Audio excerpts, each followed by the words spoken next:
नमस्कार, मैं हूं आपके साथ पूर्णिमा मिश्रा।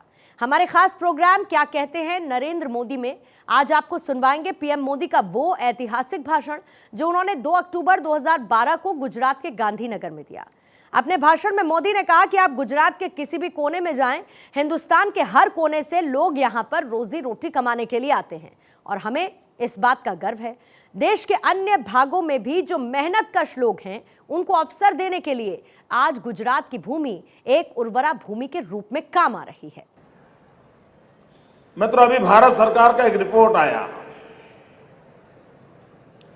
और भारत सरकार कह रही है कि पूरे हिंदुस्तान में जो नौजवान बेरोजगार है, अगर उसमें सबसे कम बेरोजगार किसी राज्य में है तो उस राज्य का नाम है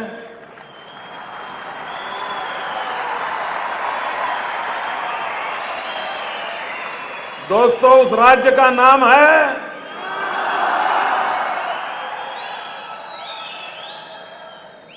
हमें गुजरात के लिए गर्व है। दोस्तों,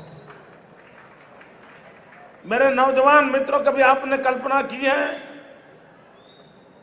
अगर गुजरात का विकास न हुआ होता तो मेरे गुजरात के नौजवान आज कहां भटकते? कोई कलकत्ता में, कोई मुंबई में, कोई लखनऊ में, कोई बनारस में, कोई दिल्ली में, कोई जयपुर में, कोई आगरा में रोजी रोटी कमाने के लिए नौकरी की तलाश में वहां भटकता होता। झुग्गी झोपड़ी में जिंदगी गुजारनी पड़ती। लेकिन हमने विकास की नई ऊंचाइयों को पार किया। आप भी दोस्तों कभी हिंदुस्तान के अन्य राज्यों में गए होंगे क्या? कभी लखनऊ में, बनारस में, जयपुर में, आगरा में, पुणे में, मुंबई में, चेन्नई में, कोचीन में गुजरात के लोगों को छोटी नौकरी करते हुए देखा है किसी ने? नहीं। किसी राज्य में देखा है? और गुजरात के किसी भी कोने में जाइए, हिंदुस्तान के हर जिले से लोग यहां रोजी रोटी कमाने आते हैं।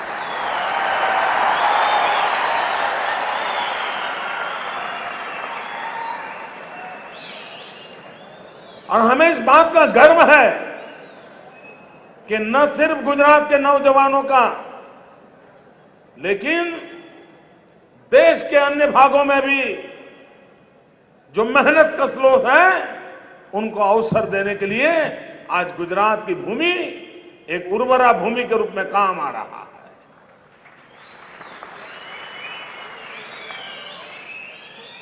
मित्रों, ये स्वामी विवेकानंद 150वीं जयंती के निमित्त हमने युवा शक्ति वर्ष के रूप में मनाना तय किया और उसमें हमने फोकस किया नौजवान को, हमने फोकस किया स्किल डेवलपमेंट को, हमने फोकस किया नौजवानों की ऊर्जा को चैनलाइज करने की दिशा में। और उसका परिणाम क्या हुआ? इसी एक वर्ष में हमने सूरत, बड़ौदा, राजकोट में 4 कार्यक्रम किए थे और नौजवानों को बुला करके उनको रोजगार दिए थे। मित्रों, 2 सप्ताह के भीतर भीतर 66,000 लोगों को रोजगारी देने का काम पूरा कर दिया।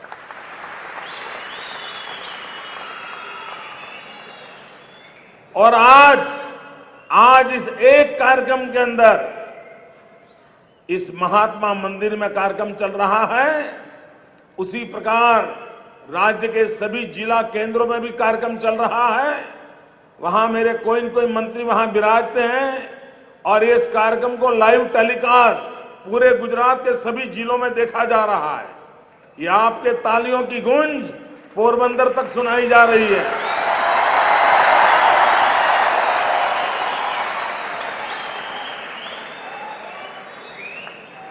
और आज एक दिन में महात्मा मंदिर और सभी जेलों के में मिलाकर के 40,000 नौजवानों को आज रोजगार के पत्रक दिए जाएंगे।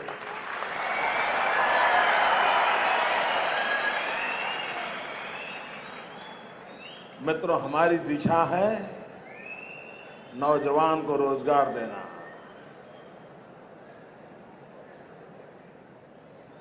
उसको समान भर जीना सिखाना। अभी मुझे यहां बैठा था तो मुझे चिट्ठी आई, यहां कुछ और भी नौजवान आए हैं, वो इतने खुश हैं क्योंकि आईटीआई के बाद अप्रेंटिस के लिए जब वो काम करते हैं उसमें मोदी सरकार ने 1,500 रुपया की बढ़ोतरी कर दी।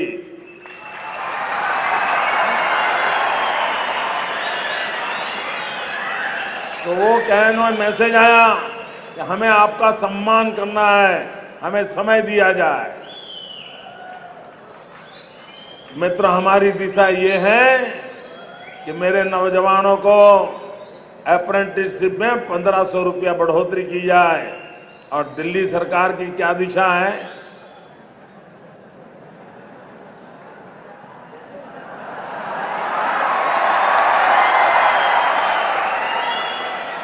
अभी तो मैं कुछ बोला भी नहीं हूं। दिल्ली सरकार की दिशा क्या है? अभी 2 दिन पूर्व रेलवे में उन्होंने सर्विस टैक्स लागू कर दिया। उस सर्विस टैक्स के लागू करने के कारण गुजरात में जो कोयला आता है रेल मार्ग से, गुजरात में रेल मार्ग से कोयला आता है, जिस कोयले से बिजली पैदा करते हैं, ये भारत सरकार ने रातों रात सर्विस टैक्स लागू करने के कारण गुजरात की तिजोरी पर 100 करोड़ रुपयों का नया बोझ लग गया। 100 करोड़ रुपए, ये 100 करोड़ रुपए कम रकम नहीं है, लेकिन दिल्ली सरकार उधर कोयले में से भी ले रही है।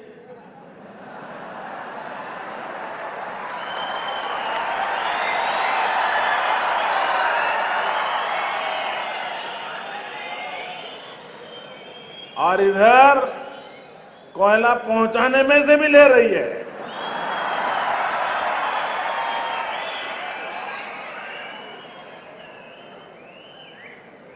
हमारी दिशा है देना, और ज्यादा देना, और निरंतर देना।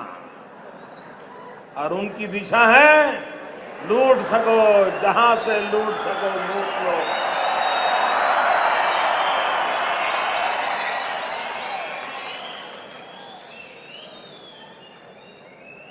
भाइयों बहनों,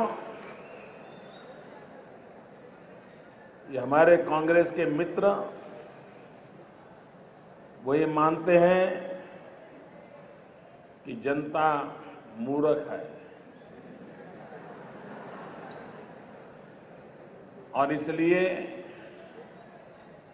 उनकी झूठ बोलने की ताकत भी बढ़ती चली जा रही है। आपने देखा होगा गुजरात सरकार की एक एडवर्टाइजमेंट आती है, देखिए आपने, टीवी पे एक ऐड आती है जम करके, क्या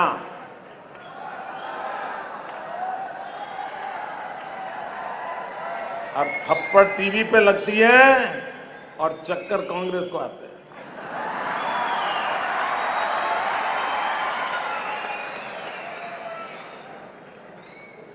तो उसके विपरीत उन्होंने उसके सामने एक एडवर्टाइजमेंट दी। 2-4 नौजवानों को बिठाया होटल के अंदर और बातें बातें करने में कह रहे हैं कि थप्पड़ ये गुजरात की संस्कृति नहीं है। ऐसा कह रहे थे ना, ऐसा कह रहे थे ना। 2 हफ्ते पहले ये कांग्रेस के मित्र गुजरात की जनता को संस्कार सिखा रहे थे, संस्कृति समझा रहे थे। और 2 दिन से उनकी एडवर्टाइजमेंट आ रही है, 20 थप्पड़ मार रहे हैं। कांग्रेस की है एडवर्टाइजमेंट। 2 सप्ताह पहले थप्पड़ मारना पाप है, गुजरात की संस्कृति के खिलाफ है, और अचानक 2 दिन से वही थप्पड़ मारने के एडवर्टाइजमेंट कह रहे हैं। अब ऐसे लोगों पे भरोसा कर सकते हैं जो खुद 1-2 सप्ताह में बदल गए, जो खुद दिशा बदल देते हैं? उनकी दिशा पर कोई भरोसा करेगा क्या? इन कांग्रेस वालों को यह भी पता नहीं है, किसी को दिशा दिखानी हो तो ऐसे दिखाते हैं ना, ऐसे दिखाते हैं ना। ऐसे कैसे दिखाते हैं दोस्तों? मैं ठीक बता रहा हूं? हाँ, कोई ऐसे दिशा दिखाता है?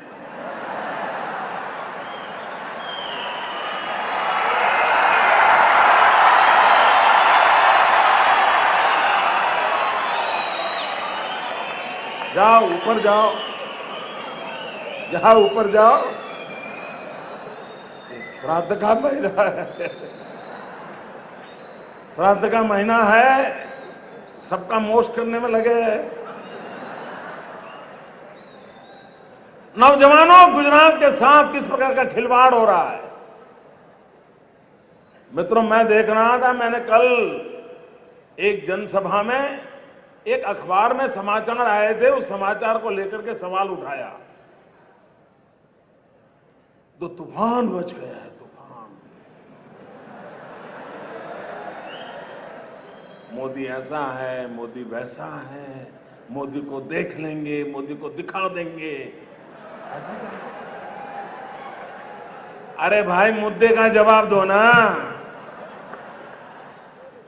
दोस्तों, मैं पूछना चाहता हूं, मुझे जवाब दीजिए।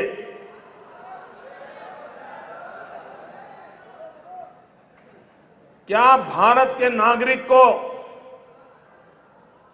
दिल्ली सरकार के खजाने का खर्च कहां होता है वो जानने का अधिकार है?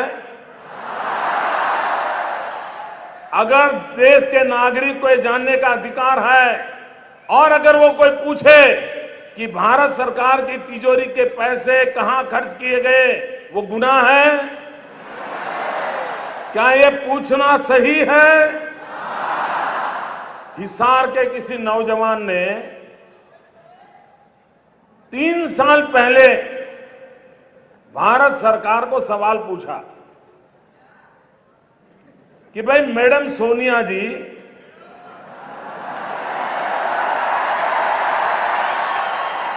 अरे भाई, मैं 2G की बात नहीं कर रहा हूं, मैं सोनिया जी की बात कर रहा हूं।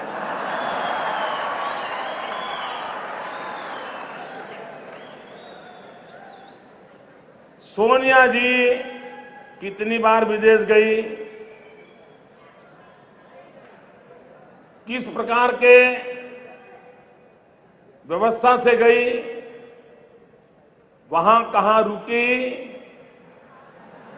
और भारत सरकार की तिजोरी से कितना खर्चा हुआ? क्या ये सवाल गलत है? भारत सरकार के दिल्ली में बैठे हुए हमारे मित्र दिन रात चीखते हैं, चिल्लाते हैं और कहते हैं कि हमने माहिती अधिकार देकर के बहुत बड़ा रिवॉल्यूशन किया है। राइट टू इंफॉर्मेशन, हमने लोकतंत्र को मजबूत बनाया है। तो आपको जानकारी देनी चाहिए कि नहीं देनी चाहिए? कानून में कहा गया है कि 3 महीने में जानकारी देनी पड़ती है। 2.5 साल हो गए, ये जानकारी क्यों नहीं दी जा रही है?